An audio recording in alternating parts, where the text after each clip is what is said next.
Welcome back to my vlog. So this is the 6th episode.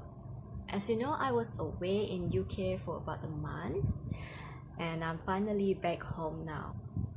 In this episode, I'm supposed to be sharing with you the summary of the places I've been to in the UK, but I've decided to do this in the next episode instead. So in this episode, I'm going to share with you my experience flying from Newcastle to London, from London to Kuala Lumpur, and finally Kuala Lumpur to Kuching.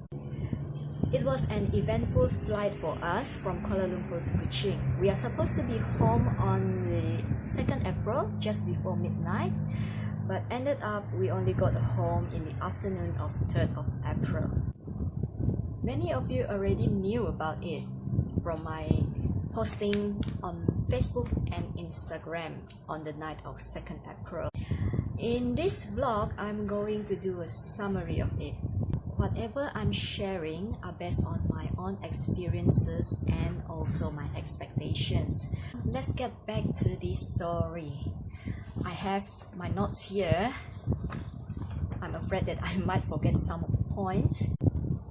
On the 1st of April, we departed my sister's house to Newcastle Airport. The journey took about an hour. We arrived Newcastle Airport before 2 p.m. We did our check-in, and at about 3:30, we went into the departure hall. We arrived London Heathrow Airport before 6 p.m. and our next flight was at 9:10 p.m. but it was later delayed to 9:30 p.m. It's fine, just half-hour delay. We were flying with British Airways, direct flight all the way from London to Kuala Lumpur. It took about 13 hours, slightly more, to reach KL. Touchdown Kuala Lumpur at about 5:30 p.m.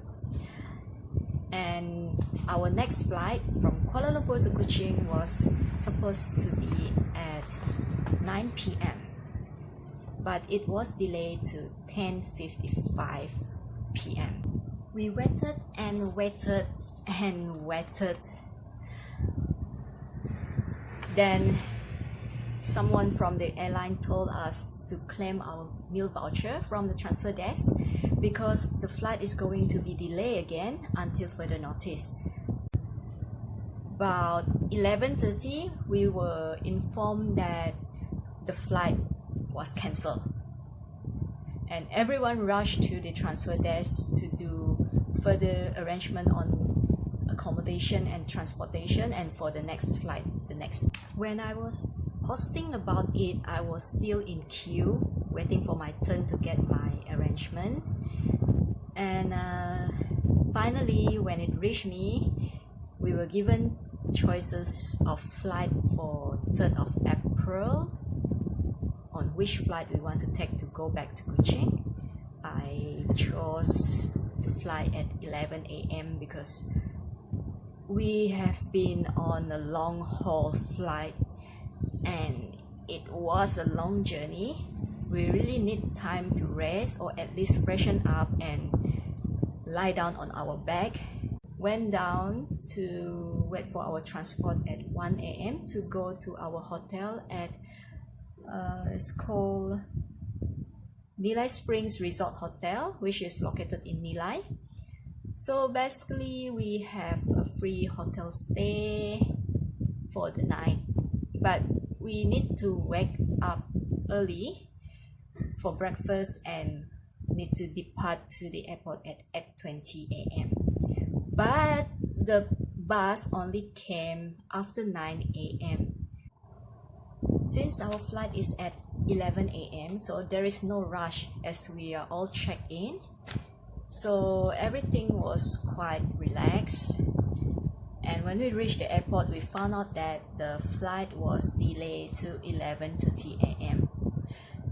and finally we flew at 11:30 a.m. from Kuala Lumpur to Kuching, and we arrived Kuching at 1:30 p.m. took our luggage, hopped on our transport, and we got home at last. All in all, our total time to get home was over 42 hours, and it has broken my record of 26 hours. There you go. That's my summary of my flight all the way from Newcastle to London, from London to Kuala Lumpur, and lastly back home to Kuching on the 3rd of April in the afternoon. Whether I'm angry or not, I'm not angry at all. Just a little bit annoyed, but really can't do much. That's parts of puzzle of traveling. At least it's a new experience. I've never experienced this before. I'm going to end my vlog here. Thank you for watching. This is quite a long vlog. So I'm going to see you in my next episode. Don't forget to follow me on my Instagram and Facebook at lovebellbell. Till then, see you and take care.